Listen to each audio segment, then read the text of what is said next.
Hello, team, and welcome to another ATP Geopolitics video with myself, Jonathan MS Pierce's Ukraine War Update Extra video, giving you extra tidbits and nuggets to get your teeth into to give you a greater understanding of the war in Ukraine. We're going to start with economics. This is a thread from Timothy Milovanov, the president of the Kyiv School of Economics, advisor to the Zelensky administration, and minister of the economy from 2019 to 2020, associate professor at the University of Pittsburgh. Okay, all you need to know about the state of the Ukrainian economy. Ukraine fallout from the war resulted in a 29.1% contraction in GDP in 2022. That is massive. Export challenges due to closed Black Sea ports and decreased production capacity. Consequently, the industrial output plunged by 36.9%. Defense spending consumes 80% of all tax and non-tax revenues. Wow. Imagine we're arguing about 2% of GDP. I know that's not the same as your percentage of tax revenues, but actually, let's work that out for, say, the UK. So the UK defence spending in 2021-22 was 46 billion. Our tax revenue, I know it's a different year, 2022 to 23 was 786 billion. So it works out about 5.85%. Although it's not sort of like for like, and actually that's tax revenue, not all income revenues. So actually it would be as a percentage of all revenue, it would be even less than 5.85%. But you get the idea. In the UK, we're spending around about 5 to 6%, and they're spending 80% of their revenue on the military. It's just absolutely phenomenal. In 2022, the country had budget deficit of $25 billion, or about 8% of the pre-war GDP. Ukraine relies heavily on international aid, receiving $32.1 billion in 2022. The debt burden increased significantly to 75.4% of GDP at the end of 2022. The National Bank of Ukraine, NBU, predicts a GDP growth of 2% in 2023. Ukraine continues to depend on financial support from partner countries and international organizations. Ukrainian businesses show resilience, have recovered from the initial war shock, and continue to operate. The key challenges include rising prices of raw materials, goods, and services, disruptions in utility services, blackouts, and logistics. Small and medium enterprises, SMEs, are pivoting their businesses towards international markets due to limited local demand. However, almost two-thirds of these SMEs need more than $30,000 in additional financing to restore their business activities. More than 20% of Ukraine's agricultural sector's physical assets have been damaged. The Black Sea ports, which comprises 93% of the country's transshipment capacity, are blocked or occupied by Russians, severely impacting trade. This situation has led to a massive accumulation of grains and vegetable oil inventories and a subsequent surge in global prices. Ukrainian farmers face increased transportation costs due to the necessity of more expensive and longer alternative export routes. The total agricultural losses tied to the war are estimated at $34.25 billion, and nearly 75% of Ukraine's agricultural output from the previous year. The grain deal has increased exports but has had limited influence on domestic prices so far. The Ministry of Agriculture predicts a decrease in 2023-24 crop output to 62 million tons, down from 70 million tons in the 2022-23 season, and I'm sure the 2022-23 season was down from the previous year as well, given the war had started in full swing. This decrease results from a shift in planting areas towards fewer grain, particularly corn, and more oilseed plantings, as the latter is more suitable for exporting. The war in Ukraine has led to substantial damage across sectors, amounting to $147.5 billion in infrastructure damage. Housing, infrastructure, education, healthcare, and industrial assets have all been heavily impacted. The energy infrastructure of Ukraine has incurred damages of $8.3 billion, including occupied power plants. Costs incurred by electricity transmission and distribution facilities exceed $2.35 billion. The energy sector's reconstruction requires an estimated $47 billion with immediate needs of $2.1 billion. The Recovery and Development Plan presented in Lugano in July 2022 estimates Ukraine's potential needs to be $750 billion for the 2022-32 period, including security and military expenditures to achieve over 7% annual GDP growth. The World Bank's updated estimate projects Ukrainian recovery needs to reach $411 billion to return to pre-war normality. The sectors with the highest recovery needs are transportation, housing, energy, and social protection. Analysts from the Kiev School of Economics identify additional investment needs exceeding $500 billion over the next 20 years to ensure rapid economic growth. Green energy, green metallurgy, and agro-industrial complex, logistics infrastructure, civil and social construction, high technology and science, including military tech, digital transformation, and environmental protection are deemed the most attractive sectors for private capital investments. Interesting.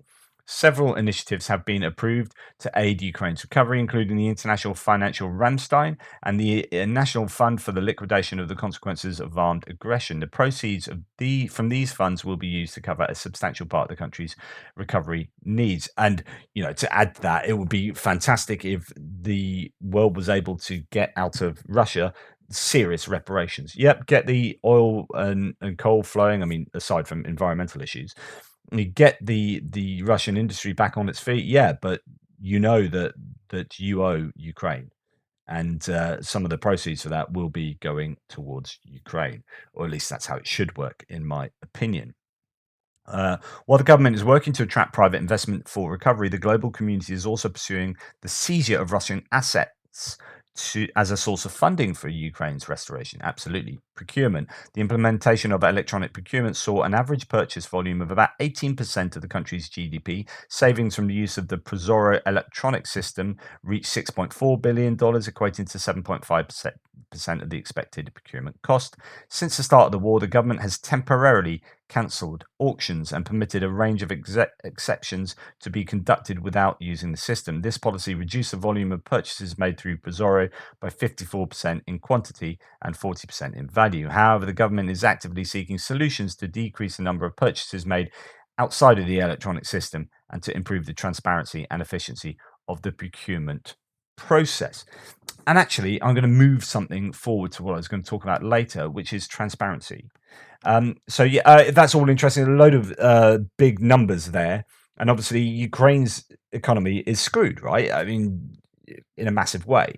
And they will need a lot of help for a long time to come to get them back on their feet. There's a lot of expertise there, but a lot of that expertise will have been drafted into literally serving for the military. Yes, there will be tech experts who are using their skills to design and manufacture stuff for the war effort. But some people are just going to be sent to the front line as well. And there will be those people lost through death, injury, mental health issues going forward. And that will affect how able Ukraine is to regain its economic status. It's just going to be a huge challenge for the international community and obviously for Ukraine themselves. But talking about transparency and corruption, I talked about yesterday when I did my piece on the EU, just a real quick one. I said, look, the EU, just in general, is going to be less corrupt than other places around the world by point of fact that you have to pass certain tests in terms of transparency, democratic institutions and mechanisms, freedom of press, all this kind of stuff. You can't get into the EU unless you have those minimum requirements, which is not the case for individual countries existing on their own out there in the real world. Now, there will be some countries out there that are possibly more less corrupt than EU states. But just in general, you are going to have a situation where the EU is going to be somewhat more democratic and less corrupt than many other nations out there.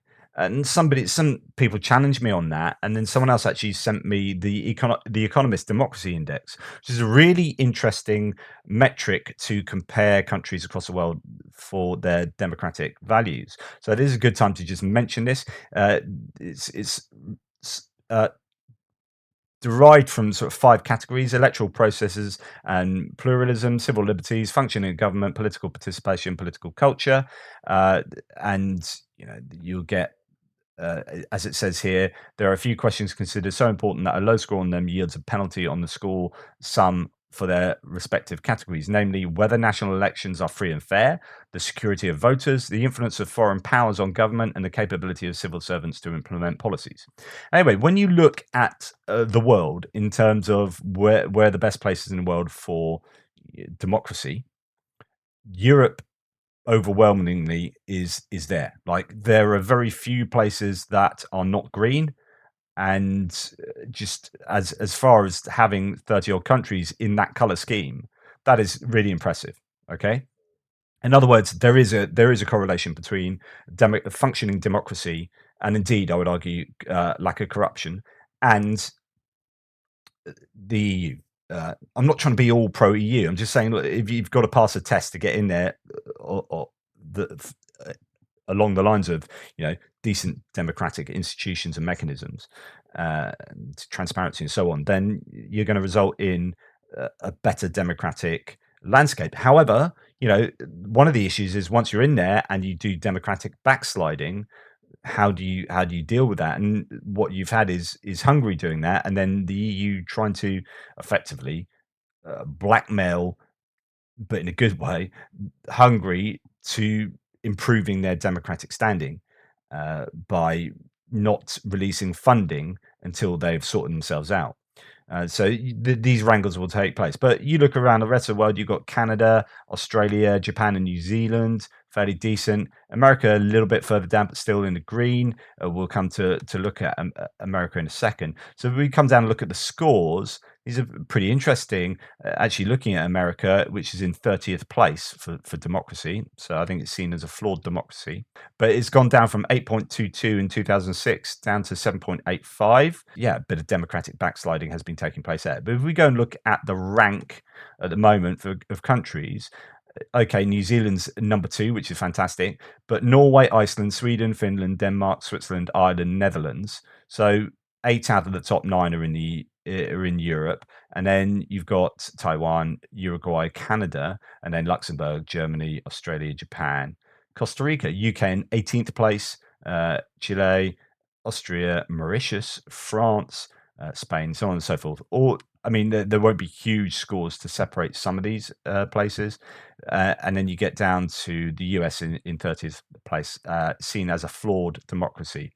So you get to full democracy up in sort of 24th place, South Korea onwards. All of these are full democracies.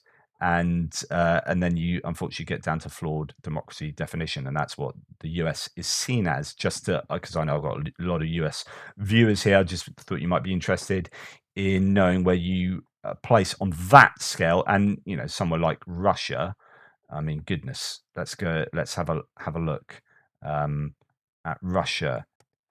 Sidebar on Putin as a dictator. And when you have Russian trolls or pro-Russian voices, pro-Putin voices saying in the threads things like to call Putin a dictator, because I call him a dictator now in my articles I write, purposefully so, because I think he is an authoritarian dictator and he has removed all the democratic mechanisms in place, all the checks and balances. There's no freedom of press, so on and so forth. I mean, the list of issues for transparent democracy in Russia is a very long list. But this chap says to call Putin a dictator is wrong on more than one level. Russia is a presidential system like the US, France, and Turkey. No, it's not. And like they are, and Putin a towering figure. But the privileges the Russian president has are considerably less than those of the French or Turkish president. I mean, absolutely, he's the richest man in the world. There are no privileges higher than what he has. Just absolutely ridiculous. Putin is also not at all involved in decision-making pertaining to certain sectors. The Russian central bank is totally independent, which is certainly not the case in Turkey, let alone in France, where the country effectively cancelled each and every decision-making facility the Banque de France used to have, and handed them over in their entirety to the ECB in Frankfurt. Putin, in his public addresses, openly admits to fact that he is not scholared enough in certain areas and gives experts in the freedom to form policy. No, he doesn't.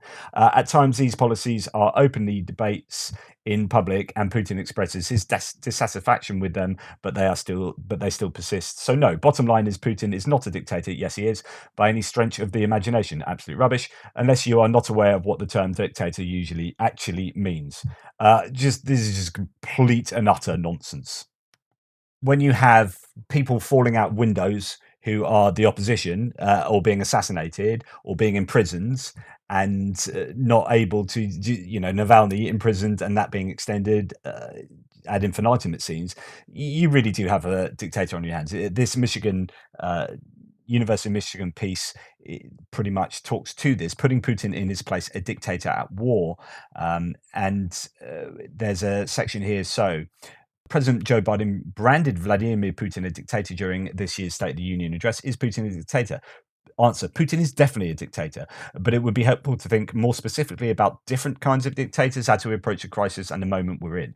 There are authoritarian regimes worldwide where leaders might not accept free and fair elections. They might not protect civil and political rights as much as we would hope, but they're committed to peace among nations. They're committed to trying to raise the standard of living of their people. Authoritarian regimes that care about economic development for their own citizens and that are willing to engage in peaceful relations with countries around the world deserve to be treated differently and be seen in a different category than dictatorships like Putin's. What's the difference between an authoritarian government and a dictatorship? Scholars use them synonymously, but when we call a regime a dictatorship or an autocracy, it usually implies the power is very personalized. It's not so much collective leadership that rules as much as it's the iron will of a particular leader. Whether one uses the term authoritarianism or dictatorship, certainly either one would apply to Putin's regime right now. What personality traits do dictators have? What does Putin want to accomplish? What's his end game? Is it possible to know whether the Russian population is on his side or not?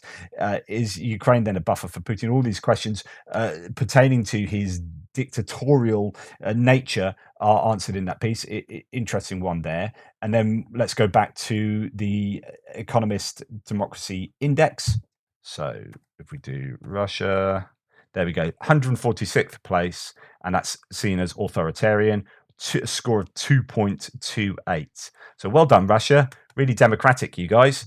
Let's see where Ukraine is. 146. They're 87th, 5.42. So this is really interesting to see where Ukraine places compared to Russia. It's over twice as democratic as Russia. Again, Russian voices on my threads. Are you supporting the good guys? You got an authoritarian country on a democratic index here that's authoritarian, invading a hybrid regime that is striving to be democratic, and you've invaded them. So yeah, nice one. Or not. Thomas Tyner does a bunch of threads that I'm going to share with you. First of all, he's going to talk about funding. This is connected to kind of economics and funding of armed forces now. So he says Denmark will provide another 2.6 I presume that's $1 billion in defense spending to Ukraine, and wants to count this expenditure as part of the Danish defense budget and thus reach NATO's 2% of GDP defense spending goal. Excellent. I've been arguing for this for years. Member states spend 2% of GDP on defense as long as everyone does spend 2% and uses the additional money to support their NATO members with equipment and material. As an example, Denmark's 2022 GDP was around $400 billion, while Romania's was around $300 billion. Denmark provides 1 brigade to NATO, while Romania provides 8 brigades to NATO. But both countries spend around $8 billion on defense. And in the case of Denmark, that number is only reached due to the help for Ukraine. Denmark's 1 NATO assigned brigade is equipped with only the best modern equipment, while Romania's 8 brigades struggle with a lot of ancient equipment. And here lies NATO's main problem. Some countries have large armies but small GDPs and struggle to kit out their large armies with the most modern equipment, while other countries are super wealthy and struggle with recruitment. These wealthy countries couldn't even spend 2% on their own militaries as they don't have the troops to spend it on.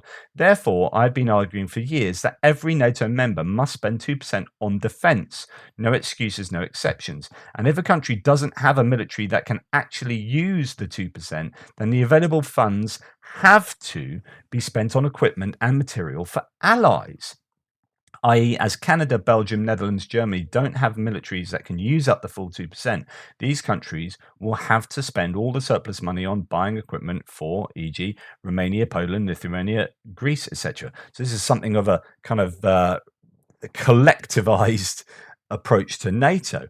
Many of you will be like, no, no, no, and find that really controversial, but interesting idea. Don't know how to spend your extra defense billions? Well, buy Eurofighters for Romania, Leopard 2A8 tanks for Bulgaria, SAMP-T for Turkey, CV-90 for Romania, Storm Shadows for Greece, Blekinj class submarines for Poland, etc., etc. Everyone must spend 2%, and if that's too much for your military, spend it on your country's industry for equipment that will strengthen an ally with lower GDP. During the Cold War, a huge part of the US defense budget was spent on equipment, material, and even ammo for NATO allies, because is so much cheaper to equip allies to fight well alongside you than to have to spend your own troops to fight a war alone. Send your own troops to fight a war alone. That's a really, really interesting idea here. So some people might like balk at the idea, and go, "What? I'm not in Romania. I'm not spending money on Romania to get their army up." But actually, when it comes to NATO being used and NATO forces being effective, then it's actually arguably better to spend, and you can spend it on your own indigenous manufacturing for weapons, and say, we're in Britain, say, here's a bunch of Storm Shadow for Romania. Like we don't have a big enough army. It's not quite the same for the UK actually, but for another country, it's like we don't have a big enough army to spend, or armed forces to spend 2% of our budget. So actually, we're going to manufacture some stuff and get it to Romania, because actually, when we come to do this kind of NATO fighting, I'd rather Romania's soldiers are sent to the front line than ours, type thing. So interesting way to look at this. So NATO is an alliance, and every member not spending 2% by 2024 should lose their voting rights. I've been arguing for years to make defense spending a solidarity issue. Last but not least, most NATO members, which are also EU and Euro members, are constrained in their defense spending by the Euro area's self-inflicted 3% budget deficit rule. A country may not have a budget deficit that exceeds 3%. This is massively hampering economically weaker nations from raising defense spending. NATO must make NATO must make 2% defense spending mandatory, while the EU and Euro area must modify their rules to exclude defense spending from the 3% rule if a country spends at least 2% on defense. Enact those two changes, and the entire continent will spend more than 2% on defense within a year. This would be a massive boost to European defense capabilities, European solidarity, and above all, a massive boost to the European economy. That is an interesting thread. I wonder what you think. And again, it's linking something that's inherently a little bit uncomfortable for me, linking economic prosperity with the industrial, military industrial complex. But if you're talking about defense being super important, and NATO being super important, and the threats of Russia and or China, then this is safeguarding European future security as well as NATO future security. So something to consider for you guys. He does another thread, which I shared with you in my news video, as there seems to be some confusion. Ukraine's offensive force is 35 combat brigades, 2 special forces regiments, 1 air assault regiment, 52 rifle battalions, 2 pontoon regiments, 6 artillery brigades, a whole bunch of air defense, engineer, reconnaissance, drone and logistic units, while another 86 brigades hold the rest of the front. These 86 brigades are backed by 9 artillery brigades and lots of combat support units. Ukraine has now more than twice the number of brigades the US Army had at the end of the Cold War. Now, I have spent some time previously talking about how many people are in, how many soldiers are in a brigade, what the personnel configurations of the different unit sizes are, but it kind of does depend on what army you are and how you slice and dice your army into the different units. So you have platoons of 30 to 60 soldiers. 4 to 5 platoons make up a company or battery or squadron. That's 80 to 200 soldiers. And then you have 3 to 600 soldiers in a battalion or a group. That's 4 to 5 companies. So 3 to 600 soldiers there.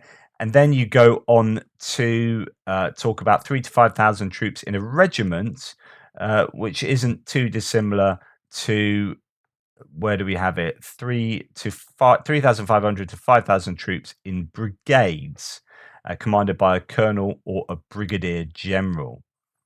So, for example, the US Army disbanded all its regiments except for a few. So there's going to be tradition involved in this, in the way you name it as well. So if you're talking about 3,500 to 5,000 troops in a brigade, and then you're talking about 9 artillery brigades, 86 other brigades, plus 35 combat brigades, you're talking about a heck of a lot of people, which is why, some people were mentioning, one tweet today was like, it's moved from 170,000 troops to 700,000 troops, the Ukrainian armed forces, and that's just phenomenal. So there's a lot of potential for the Ukrainians to really cause some damage to the Russians in the coming counteroffensive, because they've got potentially a lot of people and quite a lot of equipment.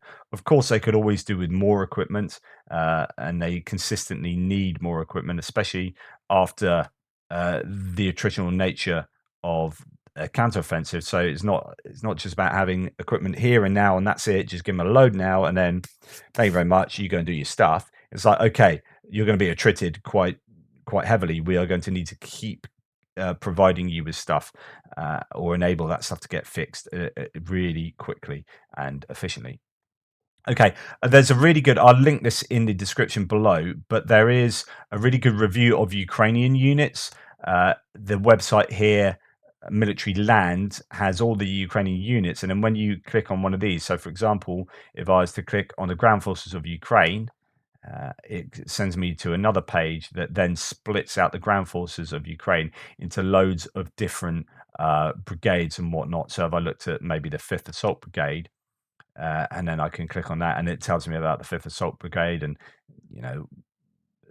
what it's kind of made up of and where it's based and all that kind of stuff. So that's an incredible website that you can kind of lose yourself in getting to know all the different brigades and groupings of the Ukrainian armed forces. Anyway, moving on. I talked about this video in the in my news piece this morning. I'm going to play it to you now.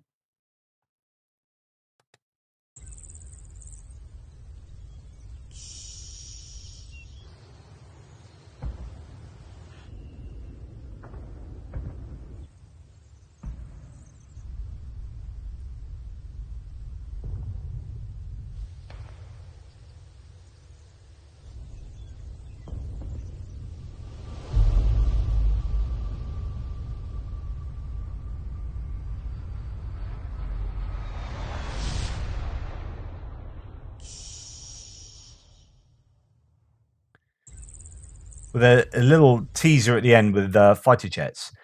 This has been doing the rounds. People saying it's pretty effective, and obviously keeping quiet operational security. But also, there's this element of, it's quite a confident video in a way. So Mark Hartland talks about this. I do like a bit of Mark Hartland. He's a retired soldier.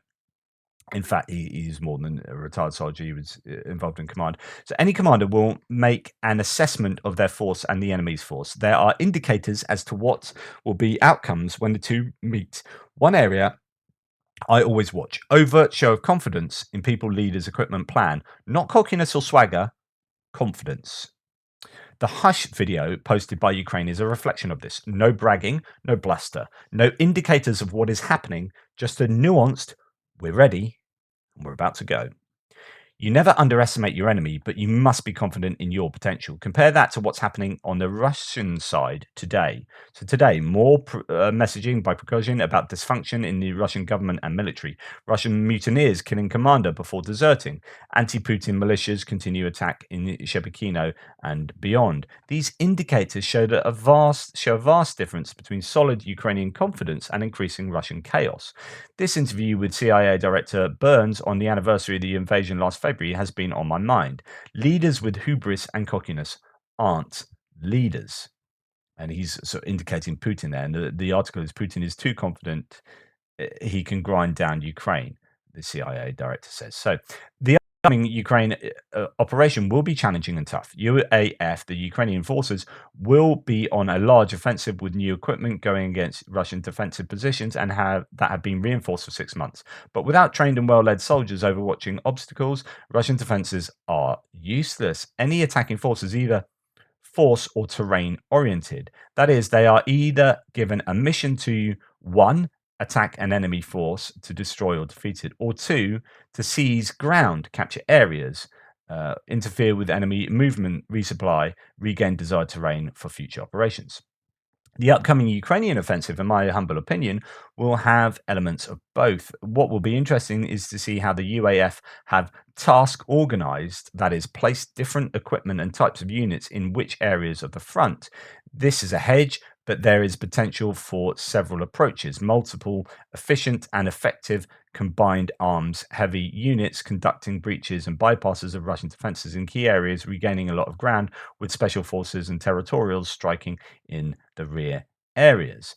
A more methodical breach operations, massing heavy armored forces in fewer areas with the idea of breaking through the front and breaking supply lines and encircling Russian forces, while other lighter infantry in battlefield taxis break through and seize key terrain. Multiple axes of advance across the front with smaller armor and light forces threatening several areas with a large reserve ready to exploit success. Those, and perhaps a few others I could provide but won't, are all potential courses of actions, COAs. So this is like the ways that the Ukrainians could organize their counteroffensive. But now I'll repeat what I've said many times before. Any of these COAs require extensive preparation of routes, synchronization of units, and intelligence reconnaissance. Most importantly, all require extensive resupply and logistics planning and execution. None know how this will occur, or when, or with what forces, or which branches and sequels follow, or the results. At the beginning of this war in February 22, I found it easy to predict UAF would persevere. I don't have a clue what will happen next, but I do believe Ukraine will retake ground and will continue to persevere. So, interesting, the different ways of approaching their counteroffensive, but also the confidence that they have. Confidence that you would hope is born of decent preparation. And that is in stark contrast to the chaos that we see amongst the Russian ranks. Okay, time for a few Chris O wiki threads. Here we have citizens of the puppet Donetsk People's Republic are complaining en masse that they are not being paid their promised compensation for deaths and injuries caused to local residents by the war. The DNR itself admits that it owes more than 38 billion rubles, that is $467 million.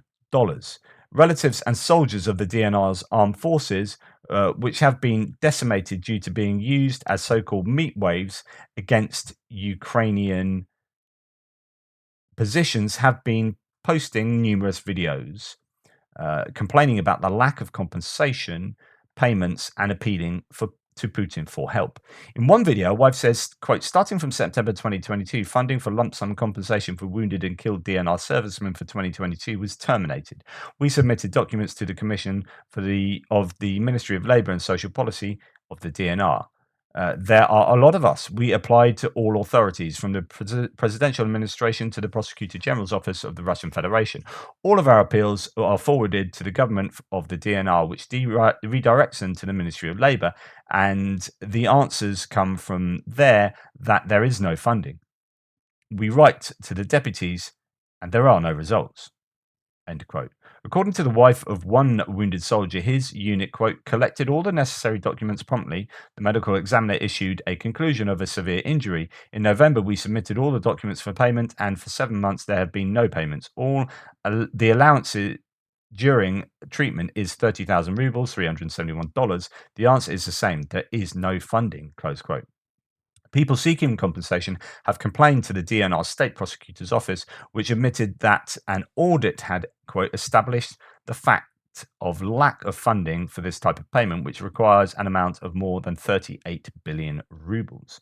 It's very unlikely that the DNR will be able to pay the sums it owes, as its finances are precarious, its economy is a mess, and it's kept afloat only by Russian government funding. The Russian government has shown little concern previously for the welfare of DNR soldiers and their families, so there seems to be little likelihood that the relatives' video appeals will achieve much.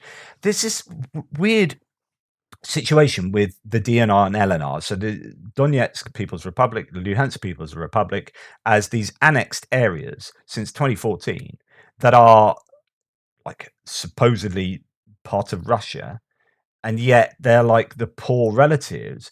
And I wonder, people like living there, whether they be Russians who have been shipped in, or whether they are Ukrainians with pro-Russian sentiments, must be thinking, "Oh, is this a really good idea?